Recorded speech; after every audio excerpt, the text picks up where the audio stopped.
So, Dan. Yes. At Dragonsteel Nexus, Mm-hmm.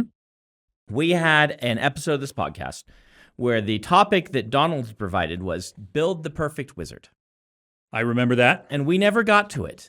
And according to paid, unpaid intern Donald, the comment section spoke a lot about them wanting us to talk about that. about building the perfect wizard.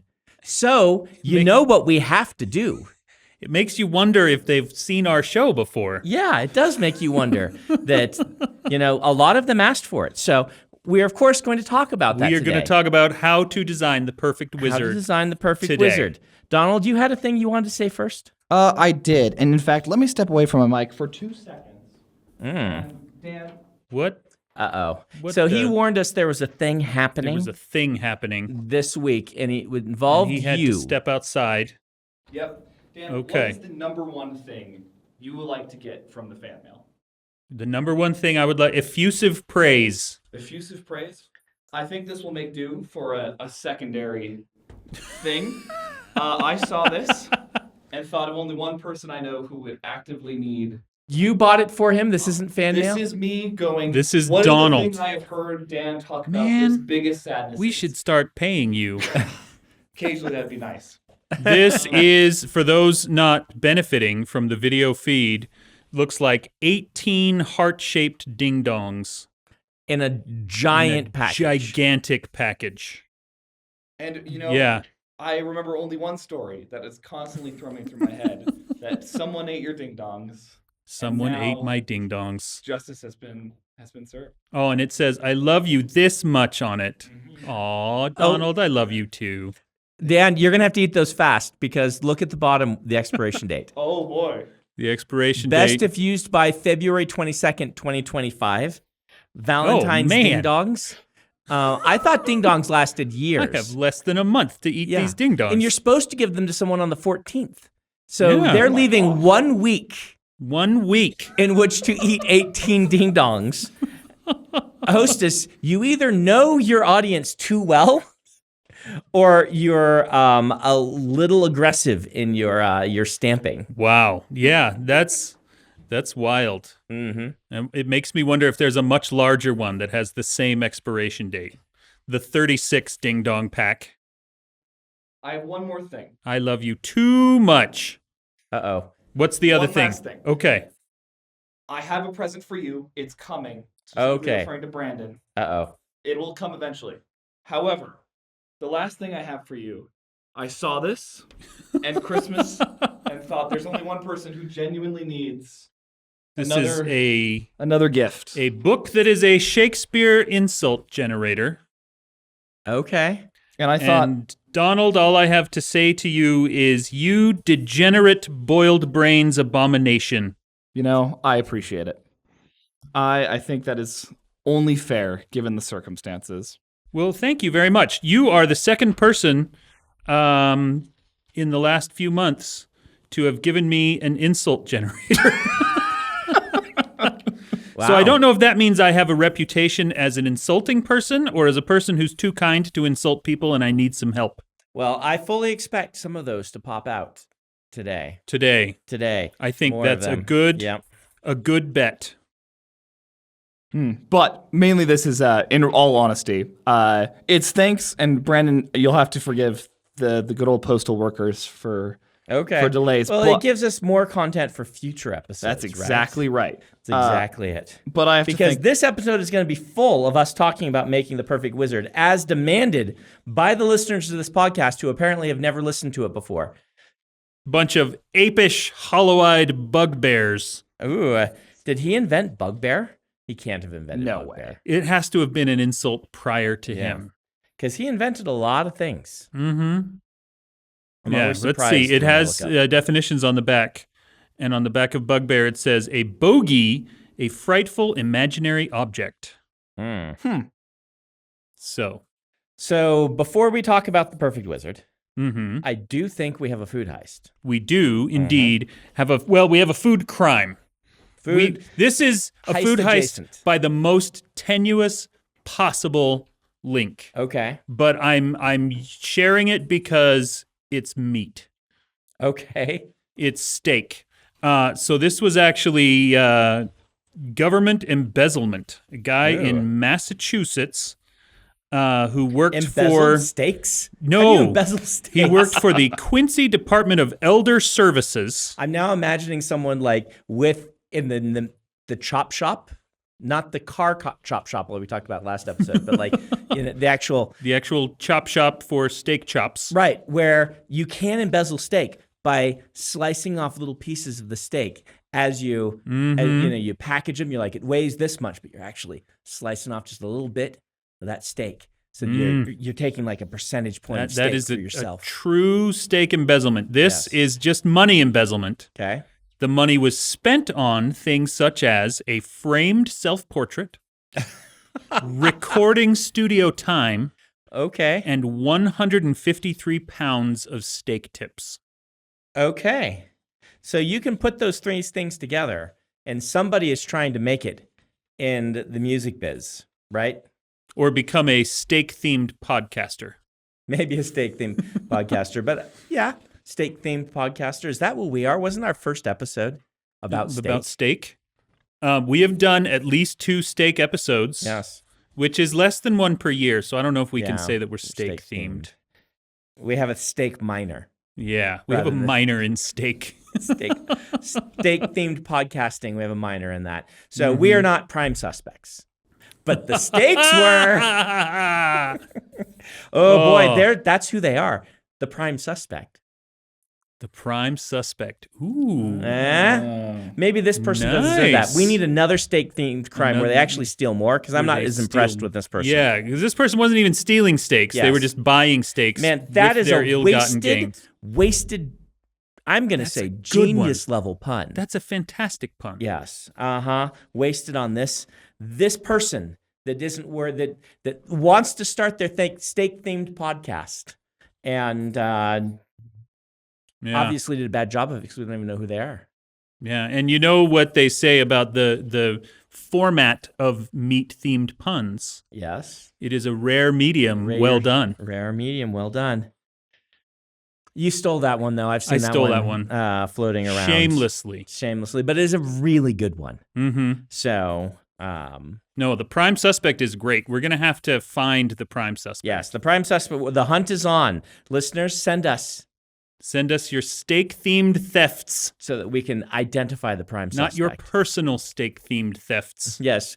Once again, we do not encourage you, even though Food Heist Prison is quite the accomplishment to be sent there to achieve that level of heistiness. We do not condone any sorts of thievery. Not remotely. Yep. And not in person either. Oh, that was a rare medium, poorly done. Poorly done. Yeah. Yeah. No, I think it was well done. It was just a poor medium. It was just a poor medium. Yes. Well done. Mm-hmm. That's probably true. Yeah. You know what I have to say about that pun? What's that? Oh. Ooh. I like that one. You are a beslubbering, motley-minded dunghill. Beslubbering is my new favorite word. That's incredible. Beslubbering. Yeah, you can take them, Ollie. It means smear, smeared, or slobbering. Wow. Beslubbering. I like that one. Stop beslubbering. Is that an actual Shakespeare word that he actually used, or is it just period appropriate? There is an intro at the beginning of the book. Yeah. I don't know if it says, these are all real Shakespeare words. They've got to be. Like, you wouldn't make a Shakespeare. Yeah. Words that Shakespeare used in one or more of his 38 plays.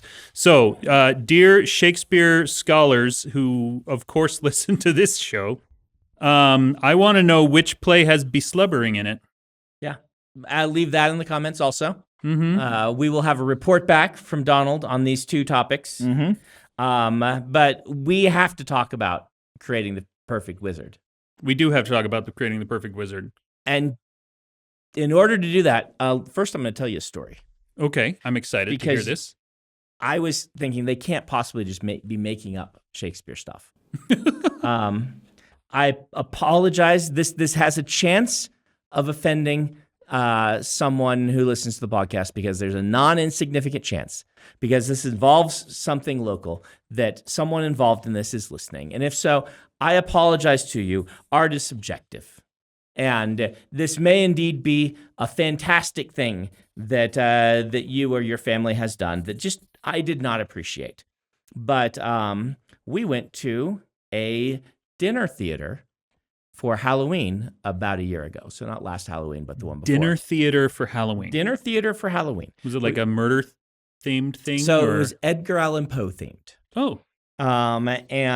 So when we looked it up, it was at Gardner Village.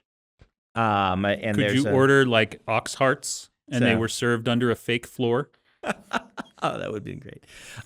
They just said, come enjoy a night of some dramatic readings of Poe, followed by a sleight of hand magician while you eat food. Right? Mm-hmm. Seemed cool. Nice thing to do for Halloween, right? Yeah. And indeed we went. The food was good.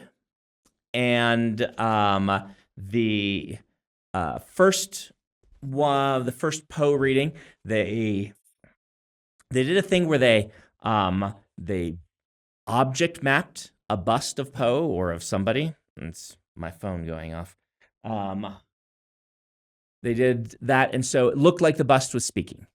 The eyes would open. Yes. Like you can do this with like a projector where you project onto it, and so it makes the mouth look like it's moving, the eyes look like it's opening. Yeah. Which is a little much, I'll just say. But read to us, it was not one of the, it wasn't the Raven, it was one of the nice poetic, something like the Raven, short. I'm trying to remember which one it was. The Wreck of the Annabelle Lee? It was. I think it actually was Annabelle Lee. Okay. Yeah, because I was going. It wasn't the one about the house. I think it was the Wreck of Annabelle Lee. Okay. And it's beautiful. Just had it read, and we're enjoying our appetizers. Great. This is nice. And then we're like, nice purchase. We're going to see a magician. It's actually a good thing to do while you're having it dinner, because you can kind of chat. You stop, you hear some poetry, you go back to your chat. It was in a nice themed room. I was there with my wife and her siblings, and the next one was the Red Death, the Curse of the Red Death, or the Mask of the Red Death. Of the Red Death. And something was off, because I've read the Mask of the Red Death, and I'm like, something is off here. The beauty of the language is not there. And they just skipped a portion. And I'm like, something must be off. The last one was the Telltale Heart. And I know the Telltale Heart really well. Yeah. And that's what told me. They were summarizing and rephrasing Poe. What is even the point of that? They summarized and rephrased Poe, so it would, I'm assuming so they could do something short, make it shorter. 3 in a night, yeah. Yeah, do 3 in a night. But it was grating because Poe is a master of the actual sounds of the words. And the ambiance he creates. Yes, through them. That is why you read Poe. Now, the Telltale Heart actually has a bit of a story to it, but that's not why you're reading the Telltale Heart. And I was aghast as a writer being at this thing, right? I'm like in a unique position as someone who is themselves a novelist to be listening to someone rewrite Poe to make it shorter. And they didn't just, I would have been okay if they just abridged it. Yeah, you abridged it. You got it. You could probably abridge Poe. I'd understand. Right? I'm like, all right, but to rewrite Poe, so that's your story. The thing about Shakespeare, where they invented, I cannot believe they did this. I'm still, to this day, just kind of shocked, just kind of appalled at it that somebody would have that idea and be like, oh yeah, I can rewrite Poe. That's what I'll do. If this is too long, I'll just write a new version of it that's shorter.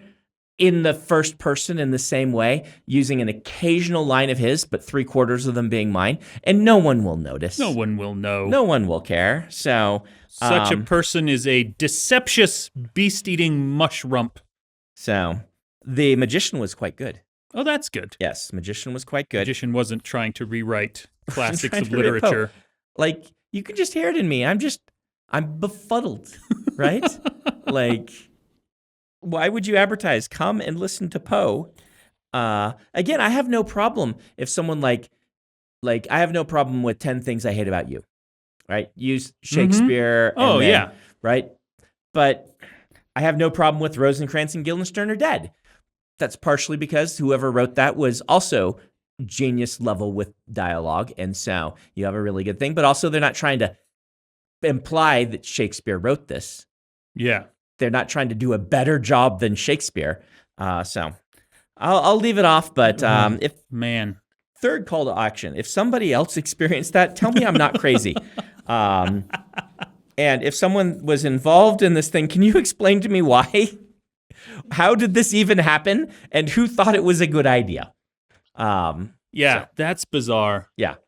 But I've got to say I have missed this. We said this last episode, Yes. and we're recording them back to back. Uh-huh. This is our first recording session in well over 2 months. Mm-hmm. I've missed recording with you. You've missed hearing me rant about things that no one else would really care about. That is exactly what I miss. That's the name of our podcast. That's what it should be. Brandon rants about things nobody else cares about. Yeah. Somehow they still listen and Don't watch crack me some jokes. sign things over and over and over again. Over and over. Still signing, by the way, limited edition Children of the Limited Nameless pages to be bound into the front. I had to move from pen to Sharpie because of whatever ink they used for the nice picture of Davriel here was resisting my ink. So you got to pick any story you wanted to tell for this. Mm-hmm. And which plane did you choose to set it in? Innistrad, your least favorite My and mine. least favorite one. My favorite. Okay. I love Innistrad. And so I chose that. And I had this story in my head for years. And I'm like, this would not fit in the Cosmere. What this really is a magic story.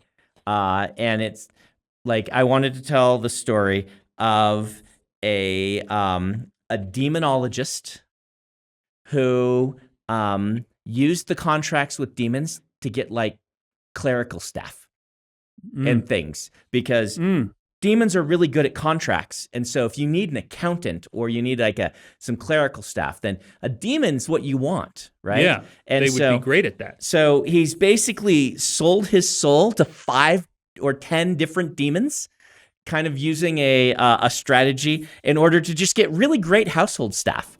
That and he's kind of just that's him. He has this, and the story is about him, and he's got his household staff, and someone like sneaks into the palace to kill him, and he's like, I'm not that bad. Why would they want to kill me? Even though I'm a dictator, I rule this people. Occasionally, I have demons. Yeah, but. Why would they want to kill me? And then he has his assistant, Miss Highwater, who's a succubus and accountant.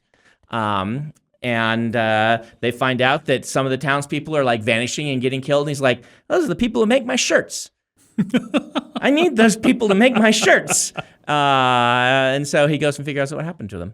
And ends up embroiled in a gigantic mystery with all sorts of horrors going on and things like that. Has one of my favorite scenes I've written in things where he and his crew have to defend a church from people breaking in. And like, we have never been on this side before.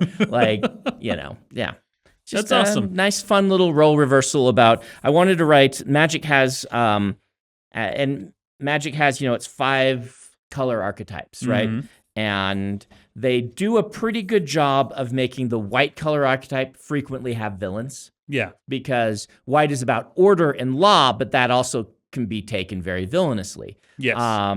And things like that. They have done fewer black-aligned heroes. They have like 1, maybe 2. I want to do straight up selfish black-aligned hero that he ends up being a good guy because if he doesn't, then his favorite shirts Like, I think the person who makes his favorite shirts vanished, and that's the last straw for him. Yeah. And so he ends up protecting the people of the village because he wants to be able to have them bringing him food. Nice things. He wants nice things. Yeah. And you can't have monsters eating your peasants, Well, that sounds delightful. Yeah.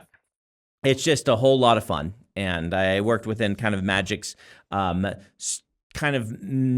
made a really cool magic system within Magic for him to use. Oh. And he pulls little spells out of people's minds, and he can use them over and over again for a short period of time, but they kind of run out. It's like They run out of ink. he like flashbacks like a certain number of times, but it's just a slightly weaker each time sort of thing. So he pulls them out of people's brains and uses them. I think it works really well with the system. He's a very fun character.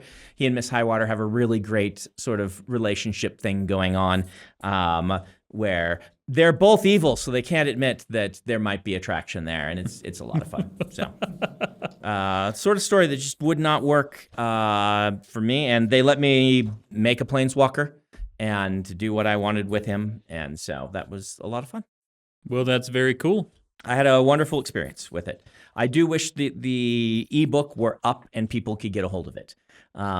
Wizards is not really built for keeping their old stories archived well, and I wish in general all of their old stories were archived really well for people to go back and read them, because a lot of people have done really good stories. We talked about yours not getting released, but Martha Wells did some excellent Magic stories, and a lot of people have done really good ones, so they should have a really nice library on their website where you can go read the stories about all of these cool planes and all the things that all these authors have done. Yeah.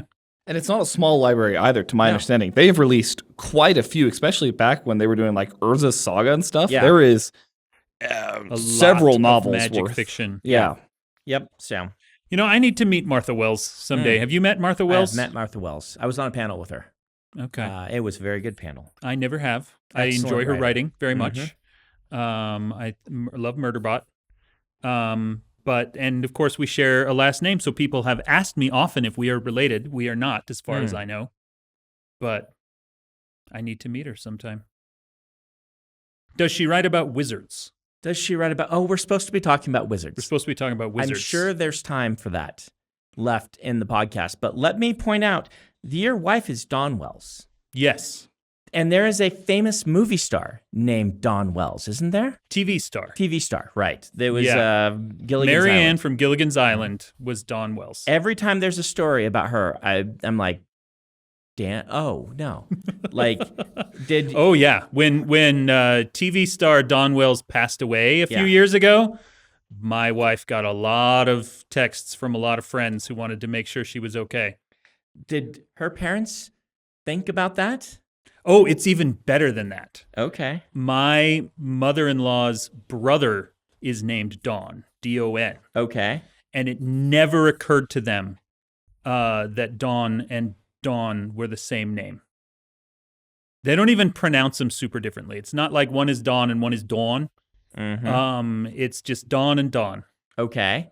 So they didn't think it because Gilligan's Island would have been a popular thing when we were born, right? Like that Was was it? Yeah. Like Gilligan's Island, it's like Gilligan's Island's still around in the 70s, mid-70s. Yeah, I'm sure it was. Like it started as a black and white, I believe. So that can place I where think it it's was. more of a 60s show than a 70s show. Yeah, but I mean, would you name your son Tyrion right now, even though the show was from the early 2000s, if you weren't doing it intentionally, right? Would you name your kid, pick a like, what's the actor from Breaking Bad? Walter White. That's Bryan Cranston. Bryan Cranston. If your last name was Cranston, would you name your kid Brian right now without thinking about it? Well, you gotta remember that her maiden name is not Wells. Oh, that's right. I'm thinking this. Right. Yeah. Yeah. What am I even thinking? So they named her Dawn, and then she married you, and by then it probably wasn't a big deal. Yeah. By then, nobody cared. Yeah. But no, they gave her the same name as her uncle. Yeah. And in fact, most of her family knows her as Dawn Marie. See, that's why everyone's like thinking, why is Brandon even caring about Why is this? Brandon going on about this? Yeah. No. Yeah, maiden names are a She thing. actually uses Dawn Marie Wells, Dawn Marie as her performing name now that she is a vocal performance major. Yeah. And so everyone at school knows her as Dawn Marie. Mm-hmm. And I call They her just call her Dawn and- Marie. Yeah. She decided to go for the double-barreled name. And do you call her Dawn Marie? I don't. Okay. I would like to, and I always forget because I've called her just Dawn for 25 years. Yeah. But like you said, all at school, she's Mm-hmm. Dawn Everyone Marie at is a school, cool all the name. other students, all the other teachers. Mhm. Speaking of which, she's just getting, I shouldn't say just, she's getting a bachelor's degree, Yeah. second bachelor's, Mhm. which means that there are one or two other like adults in her program, but most of her social peers at school are like 20, 21 years old. Right. And As happens. they invite, one of them just turned 21, invited her to a birthday party. Mm-hmm. And she took me with her. Okay. And it was a bunch of, 21-year-old people and then us two old folks sitting on the couch. It was a very bizarre experience.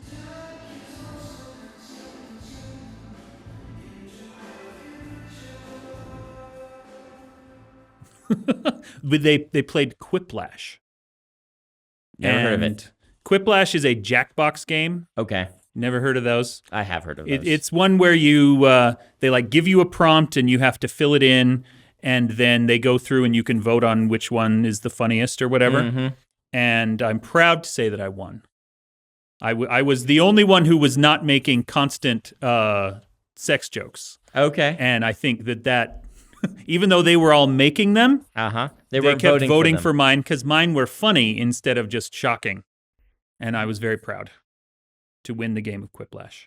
Are you proud to be on a podcast that is absolutely going to talk about making the perfect wizard? Absolutely. We have talked about this in 2 previous episodes. Yes. I think we've covered the topic really well. I mean, 3 episodes worth. 3 episodes worth of talking about what makes the perfect wizard. Yeah. I mean, that's. Or is it how to make a perfect wizard? I don't know. Are we crafting wizards like in a lab? Oh yeah, it's like the Powerpuff Girls. You add this mix together, and a wizard pops out. Wizard emerges from your forehead, fully formed. You know who made the perfect wizard? Who? Steve Argyle, actually. I'm really serious here. Mervin is so much fun. That's from the Secret Projects. Yeah. I don't know if you looked through and seen Mervin, but Oh yeah. we let each of the artists kind of do their thing, and we said we kind of expect this many colored pieces, this many black and white pieces, things like that. And, everybody else, that's kind of what they did. They all added their little flourishes, did some little extra things. Everyone went above and beyond with those. Mm-hmm. And then there was Steve Argyle, who kept sending in stuff. And I think we expected like 20 illustrations, and he was over 100. And just kept sending them in, little doodles of Mervin. He's like, oh, put this one in the margins here. Oh, put this one over here. And they all are little marginalia sketches. Mm-hmm. But they're super cute. I love Mervin. And I'm very amused by Mervin. He did all of this work. And so we went to him and said, we need to make sure that legally you own this character. Not us, because you put way too much work in this. And so we came up with some little thing that we can use Mervin in publicity, but Mervin is his and was on loan for Frugal Wizard. So Nice. I keep encouraging him to do more Mervin comics and stuff that he can release and things like that. He made a big Mervin sticker. Yeah, I he have did. one of those Mhm. in my desk. Yeah, we got to do Mervin plushies. And I think maybe we'll do something else collabing on that. But it was fun to watch this character be created before my eyes as he was sending in these little doodles and really falling in love with them and things like that. So, Did you see early like concept art that became Mervin? I did. I saw a bunch, and I got to kind of be like, I like this one. I like this one. And then he just started running with it, and he got cuter and cuter as it went along. Really, really fun stuff. So I guess we do know the perfect The perfect wizard. And so you should all go see Steve Argyle at his. He's going to be at like Gen Con this year and stuff. Get a Mervin sticker. He made the perfect wizard. The perfect wizard. How's that, Ben?